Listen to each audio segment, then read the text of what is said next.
Hello,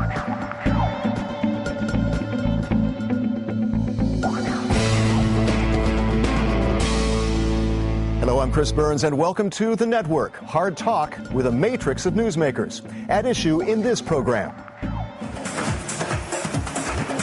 it's a political showdown with Europe-wide implications. In Germany's parliamentary election, can Chancellor Merkel's CDU and CSU save their coalition with the Free Democrats? Or, as tensions simmer in crisis-stricken EU countries, are enough German voters fed up with bailouts to vote otherwise? Could the FDP fall below the 5% required to stay in the Bundestag, forcing the Christian Democrats to form a so-called grand coalition with the Social Democrats? Could the anti-Euro party, Alternative for Germany, play spoiler and weaken Merkel? Could a strong showing by the Greens make them kingmakers for the left or right? As an anxious Europe watches and worries. Our guests in this edition of the network here in the European Parliament in Brussels, Jo Leinen, a German member of the Socialists and Democrats in the European Parliament. In Berlin, Stefan Gerold of the Konrad Adenauer Stiftung, the CDU-CSU-supported think tank. And also in Berlin, Josef Janning of the German Council on Foreign Relations. A question to all of you, starting with Jo. Has Chancellor Merkel been too tough or not tough enough with countries like Greece? Will there be a third Greek bailout? The austerity policy was one-sided, and I think the measures have been too short-sighted and too tough. And there's no doubt after the German elections we need a new package, a third package for Greece. Stefan, you know, your finance minister, Schäuble, said that there will be a third Greek bailout, and that caused quite a bit of consternation among a lot of people in Germany. What do you think? I think that the austerity policy hasn't been either too tough or not tough enough. I think our principle was that we would provide solidarity against financial solidity. And if there is a third bailout necessary in a couple of years' time, and that was what Finance Minister Schäuble said, we will have to go for it. Josef, too tough or not tough enough, and what impact on the election? Well, she's been tough, and I think it's tough enough. The third bailout is not a bailout, so far at least. Schäuble didn't speak about a bailout. He spoke about another package, an aid and assistance package to Greece. Well, most people are calling it a bailout because there will be some sort of cutting him slack, but a full bailout will be a different thing. I think the criticism that is to be made is not about toughness, not about conditionality, but is about are we doing enough to aid these governments, these governments under enormous pressure to put on stage a major turnaround in the governance of their country. And that's where I believe EU member states need to help more. Okay. Former Chancellor Gerhard Schröder says Merkel is covering up the true cost of the Greek bailouts. Merkel says it's Schröder's fault that Greece entered into the euro in the first place. Where do you stand on this? The member states got the clear recommendation by the European Commission, by the European Central Bank, that we could adopt Greece. So there was not really a choice but to accept Greece as one of the Eurozone members. The mistakes and the deficits we have seen now, and of course Greece has to do big reforms. But the one-sided austerity policy, again, in the last 2-3 years, is a mistake. Stefan, where do you stand on this? I do disagree on this point with Mr. Leinen, because I think that you will have to take your population with you when you do austerity policy, when you do exercise solidarity with other countries. And I don't think that there were other means that we could implement that a German population, Finnish population, Dutch population, what have you, could have accepted. Josef, doesn't this mean, though, that the SPD and the CDU-CSU share some of that blame for how things were managed, and perhaps other parties could benefit from this controversy?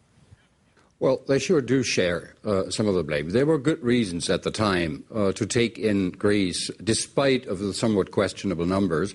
But Greece has lost a decade for reform. And now, the pressure is even higher.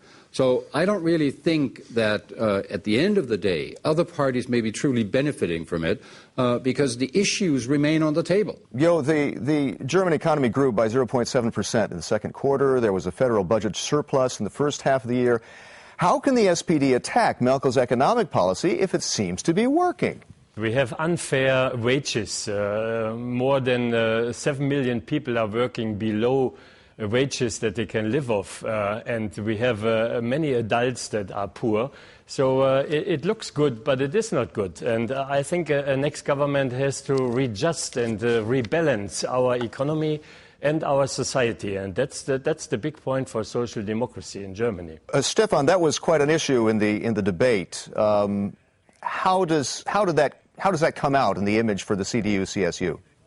As a consequence of bad policy by the governments of the Greens and the Social Democrats in between 1998 and 2005, Germany had nothing to contribute to any bailout, to anything. Angela Merkel made it quite clear in the debate. German economy got back on track, and people are much better off today than they were in 2005. Joseph, what about the people who got left behind, though? Could there be enough people like that who would vote for other parties? The essential quarrel among the parties is not about these votes, but is about the middle class. It's not the super rich, and it's not the very poor, but it's the middle classes who feel that in a certain way they will have to put up the money for all of this. So I think essentially what the parties need to communicate to the people is, how do you people in the middle make your own living and your future, and we get this house in order? Okay, and how much could this Alternative for Germany party, the party that just sprang up, how much could that play spoiler for Madame Merkel? How do you see that, Jo? Yeah, of course, they are a factor in the elections. I would not underestimate their potential to attract voters. I hope they will not go beyond the 5% threshold, but if they come to 3-4%, that would hurt the one or the other party. I think it would hurt more the Christian Democrats. Well, Stefan, how much is the CDU-CSU nervous about the Alternative for Germany? I'm more concerned, actually, with them themselves being represented in the European Parliament, because there we do have a 3% threshold at the moment. We don't know whether it's going to hold in front of the German Constitutional Court. So in that case, AfD people could well be present in the European Parliament. Okay, Joseph, what about these alternative parties, Alternative for Deutschland, but also the FDP? How much could that cause havoc for the CDU-CSU? And do you see a grand coalition as being the most likely solution between the SPD and CDU-CSU? Well, I don't see the anti-Euro party being stronger than about 2 or 2.5%, because I believe that at the end, when they go to the election booth, the majority of the German voters is pretty realistic and pretty rational, and they don't really buy this Deutschmark nostalgia. So I think that in the end, there is a good chance for the current coalition to be re-elected, but it might be a very small margin. There's also a chance for a grand coalition, but that depends very much on the specific outcomes of the results for the smaller parties. Joseph, thank you very much. We're out of time, unfortunately. Would love to continue, but the discussion does continue, of course. I'd like to thank our guests, Jo Leinen, Stefan Gerhold, and Joseph Janning. I'm Chris Burns, and until next time, thanks for connecting with The Network.